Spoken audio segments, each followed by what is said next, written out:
Hey guys, it's Benjamin Zamish, author of Creating Freedom and the founder of Move, Learn, Create. And welcome back to Thematic Serenity, where I am helping people to understand and then align themselves with the mechanics of this creation so that together we can begin to consciously evolve further into the human possibility.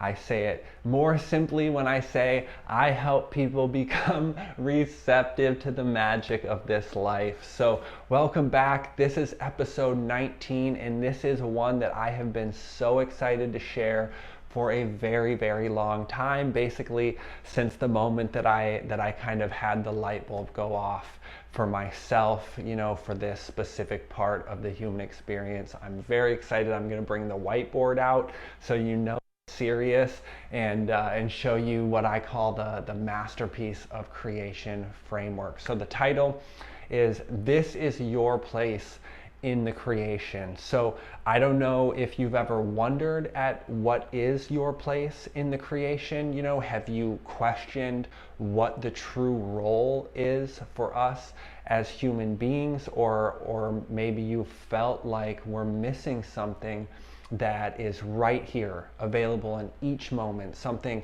so much more grand, more phenomenal than all of our unfulfilling desires that we spend so much time focusing our attention on and giving our energy and our time to as we try to maneuver this experience. So these questions, these are the fundamental questions that drive the seeker, and they definitely drove me my whole life. I mean, all my life I've been looking for these answers. How could I ever find fulfillment if I never found my true place? How could I ever find truth if I never knew where to look?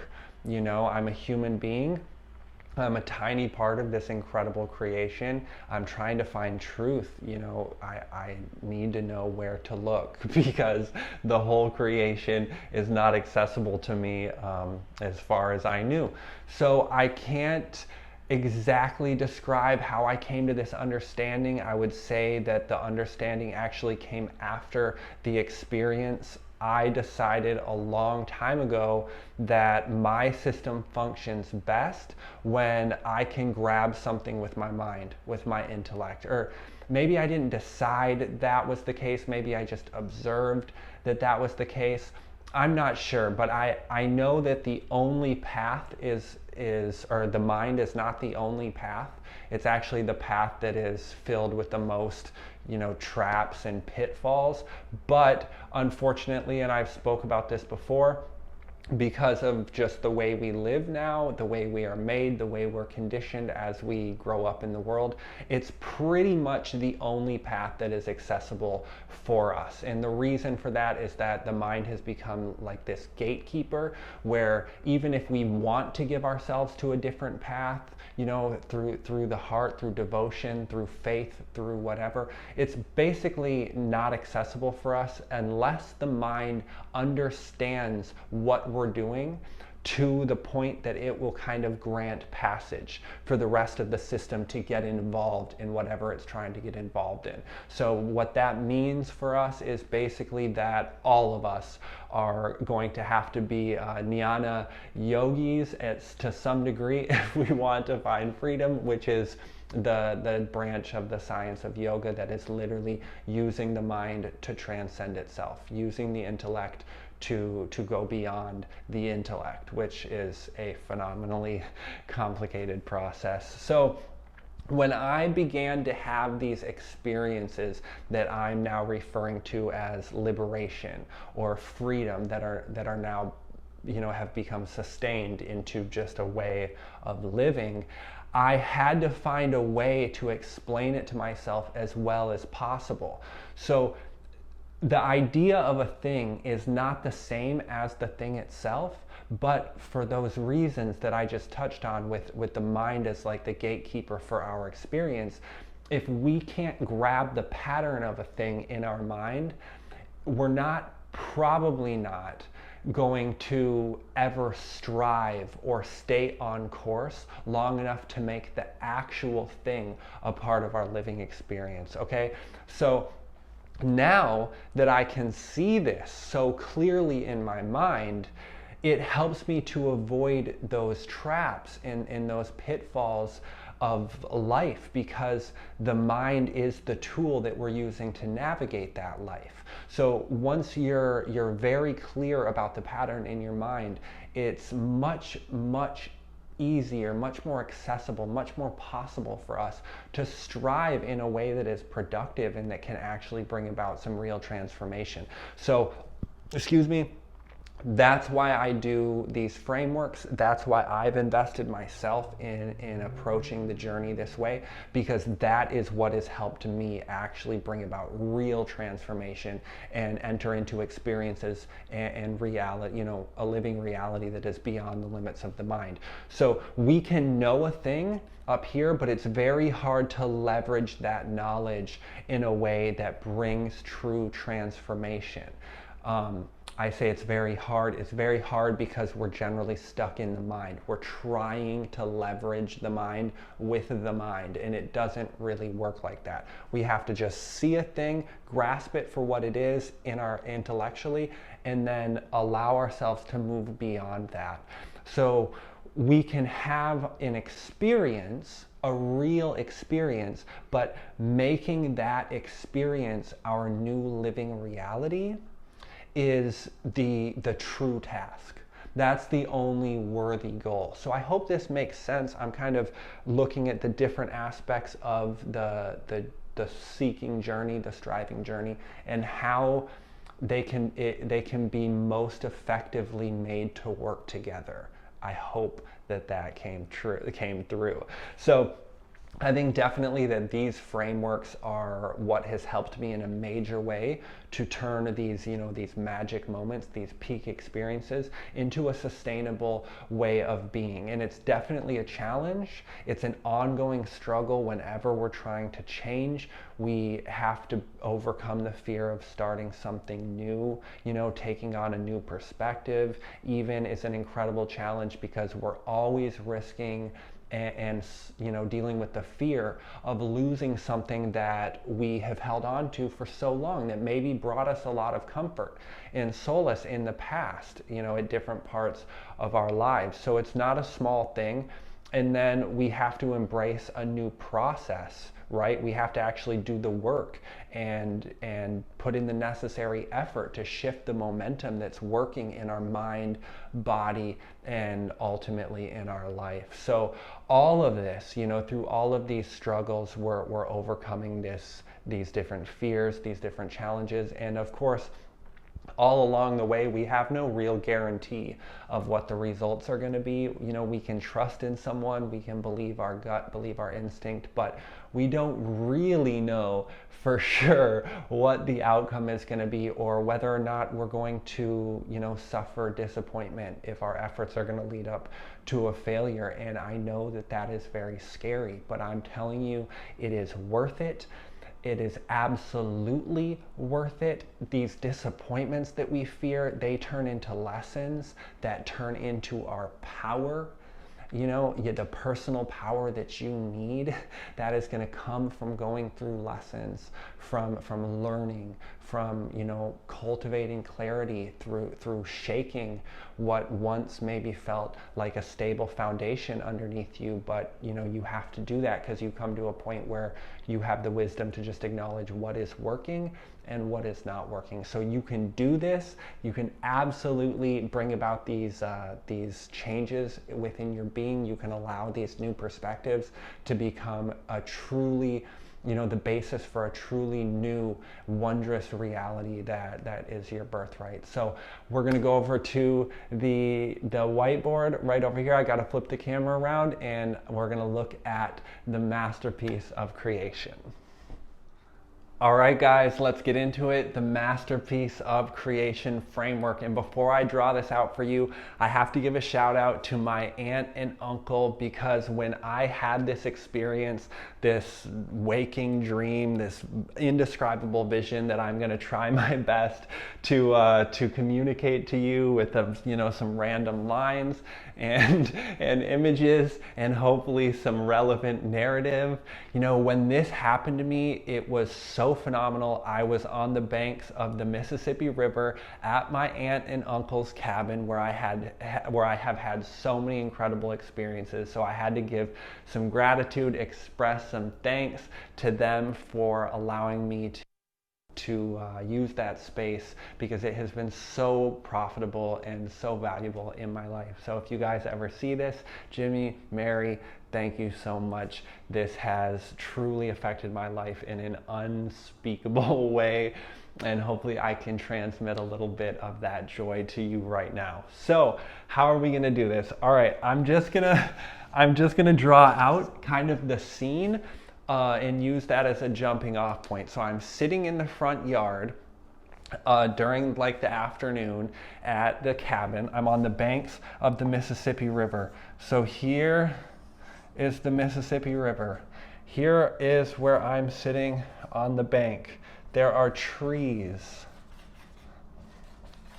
everywhere, right? There's mounds over here where Iowa is.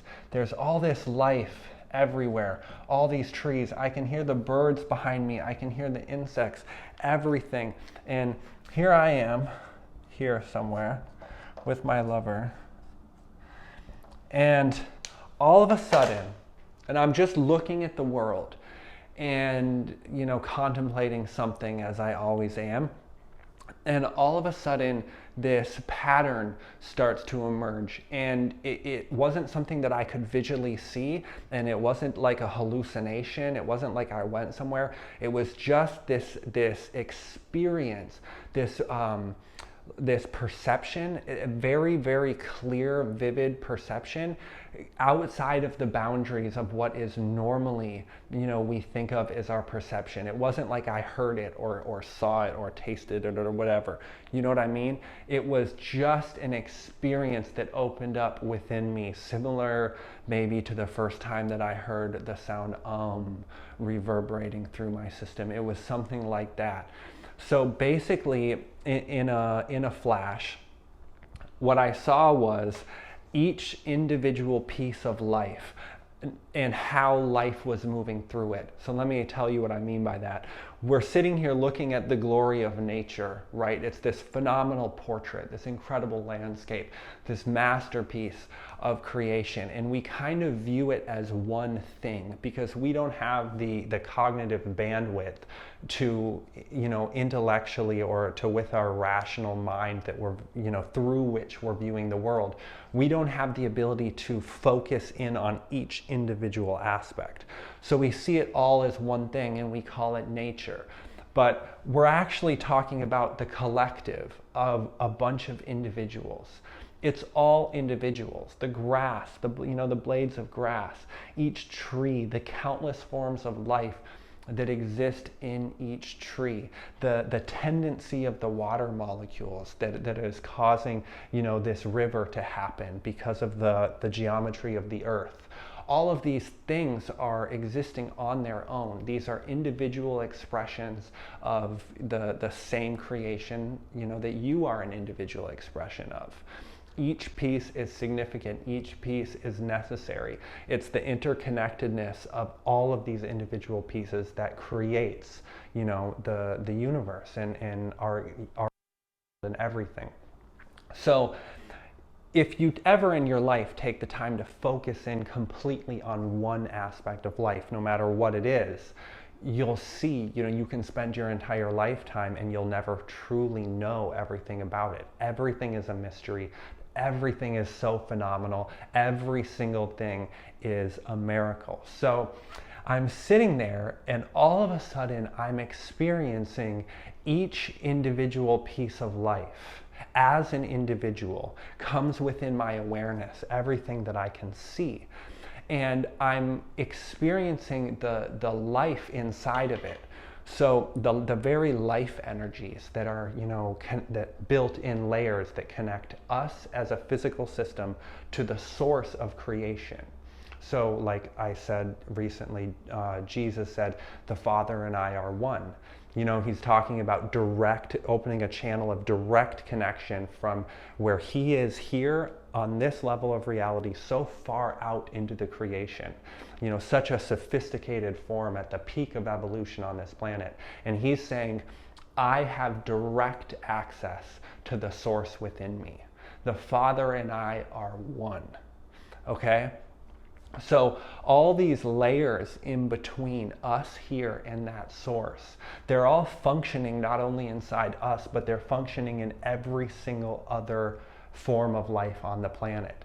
And the complexity to which, those energies are working is determined by the complexity of the form.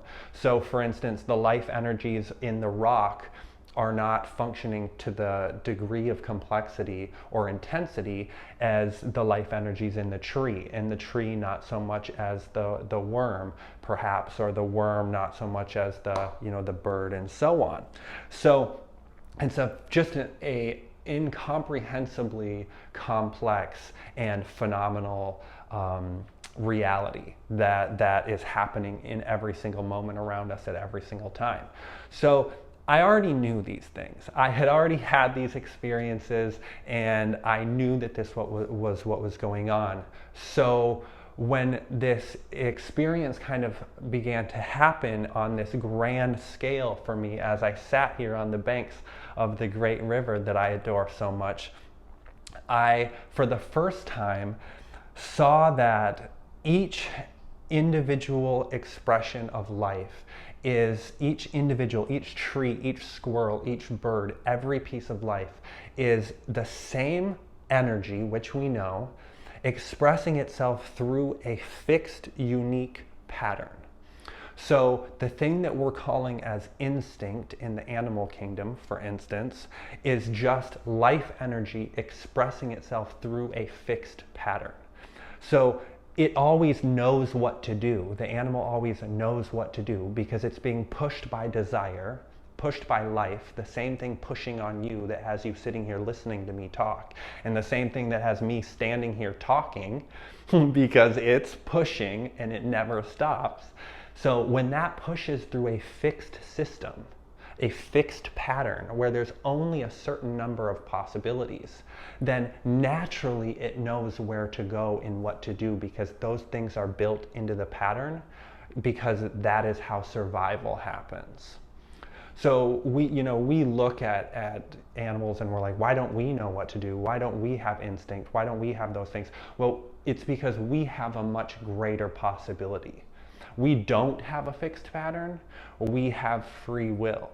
Okay, and that's why we're suffering. For many of us, I'm sure we wish we could come back as our cat or our dog or whatever, where we could just eat, sleep, and watch TV without having to, deal with this unexpressed human possibility that's driving us insane.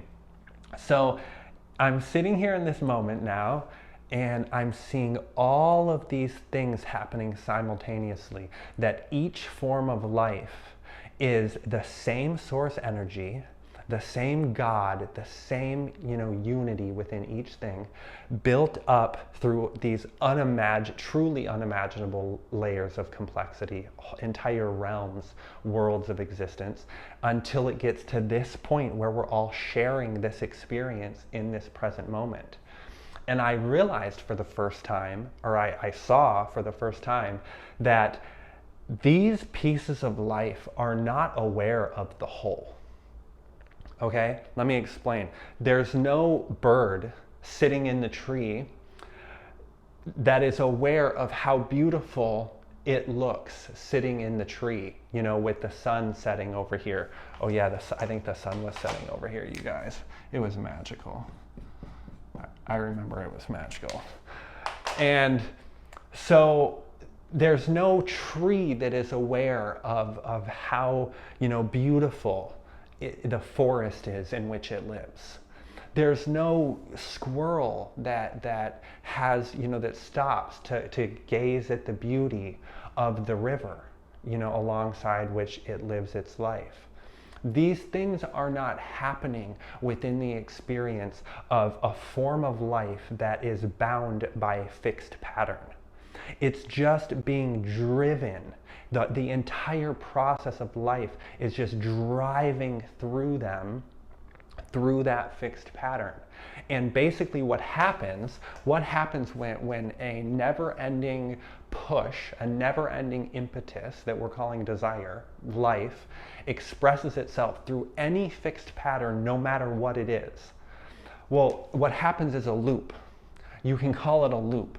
Every single thing that is here, every tree, every insect, every bird, every piece of the trillions of forms of life, down to the microorganisms, just, too much for us to even try to think about. Every single individual is running in a loop everywhere. It's all loops.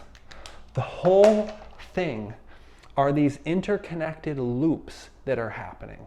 Everything's just going to survive, trying to express. The tree's just growing towards the light, expressing itself the same way since it broke the seed.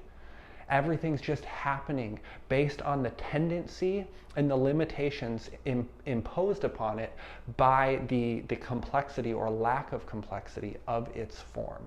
The thing that I'm talking or referring to as a fixed pattern. Maybe you've heard, like Sadhguru says, basically the human condition is because every other form of life on this planet has come, nature has imposed two lines, a bottom line and a top line, and it must exist between these lines. A human being has no top line. This is what we're saying. This is what I'm trying to say. There's a bottom line and a top line, but the push of life never stops. So if you can only go up so high, what happens? You go in a loop. You go in a cycle. All physical nature, all physical everything is just happening in these cycles. So what about you? Remember, we're here talking about your place in creation. What about you? You have no fixed pattern. There is no top line on your experience. There is nothing defining what it means to be a human being. That's why you're a human being. Everything else in the creation is running its loop. It's doing. It cannot stop doing because that is the only possibility available for it. So what I'm trying to tell you is that your place in this masterpiece of creation is to be the only piece of life that allows the Creator, through your eyes, to marvel at the beauty of its creation. You are the only thing on this planet capable of stepping out of a loop. You are the only piece of the physical existence within this entire sphere of creation that has the ability to ride the cycles of life and not be caught within the cycles of life. Through no other mechanism, through no other physical form, through no other vessel is your God able to experience all of the wonder, all of the beauty, all of the inconceivable glory that has been made by His hand. Oh, my mic dropped out. It can only happen through you. So the question is it happening? Is it happening? When I talk about, I want you to remember what tears of joy feel like. I want you to experience freedom. I'm trying to communicate something to you that I cannot put in words. I'm showing up every single week, and this is never going to stop, trying to show something that cannot be grabbed with the mind. But if you can get it piece by piece with the mind, if you can grasp the pattern of the thing with your mind, then I am just certain that the push of life, the desire that is pushing you, is if you keep looking in this direction towards freedom, I'm just certain that you are going to be compelled into the experience of that you will break free. So what are some things to remember while trying to implement this new vision into your everyday awareness? How do we strive now, like we talked at the beginning, how do we strive to make this idea, Because this is just an idea. No matter how you feel, no matter what's happening, it's an idea. It's the mind, right? We have incredible moments all the time where the mind grabs something. It's so phenomenal. How do we make it real? How do we take it further than that?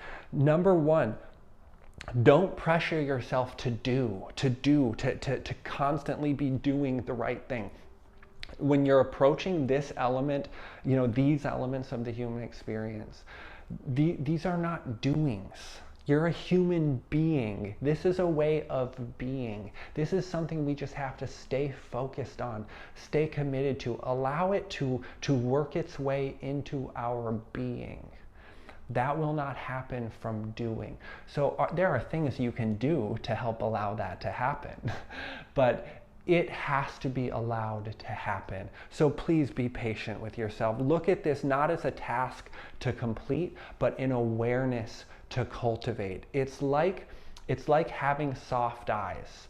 You know this expression? When we look at something with soft eyes, it changes the thing that we're looking at. Right? This is like that.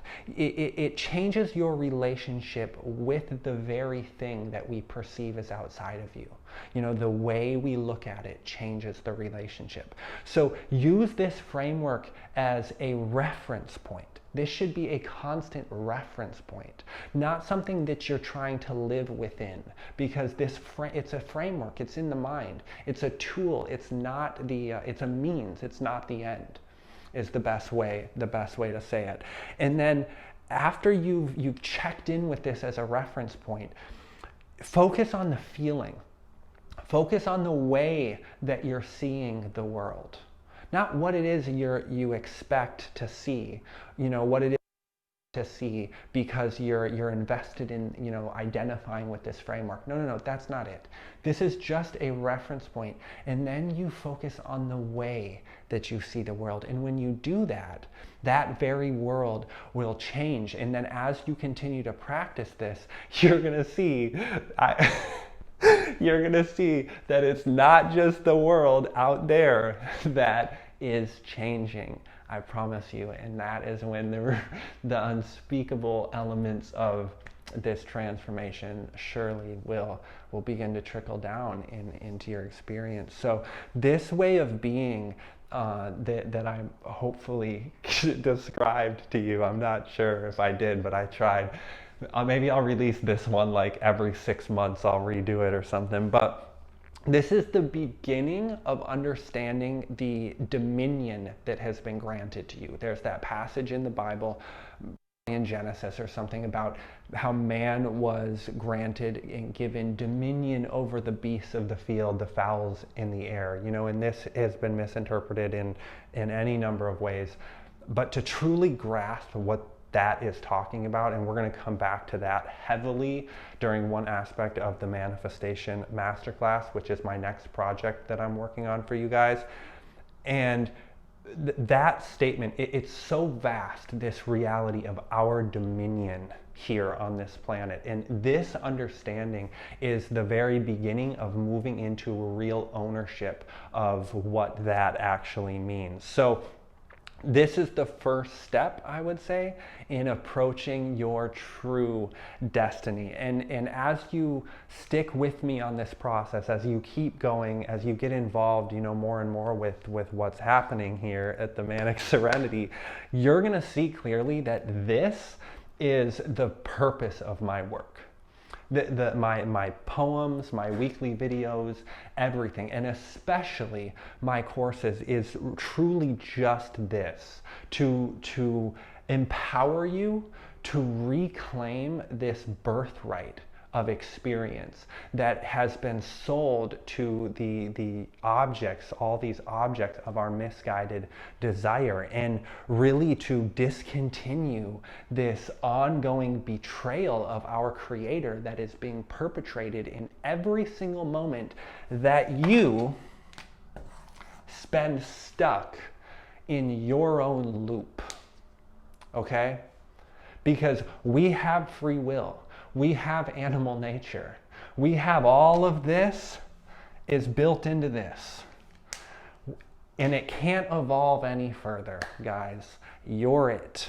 You are it. Okay?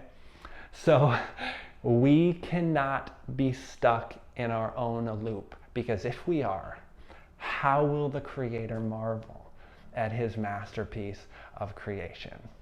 So thank you so much. I don't have words for this one. Like I said, maybe I'll come back and I'll reshoot this like once a year or something, like maybe every 50 episodes or whatever. I'll reshoot the masterpiece of creation, because I don't know if I can possibly do this justice or serve this, in the way it deserves to be served through just one video. But I hope this served you. I hope this made you feel something. If it did, I want you to know that that thing that you feel is just a tiny little drop of it, this ocean of power, this ocean of awe and wonder and magic that already belongs to you. I cannot give you anything, but hopefully I can help you to see what you already have. So thank you so much for being here with me.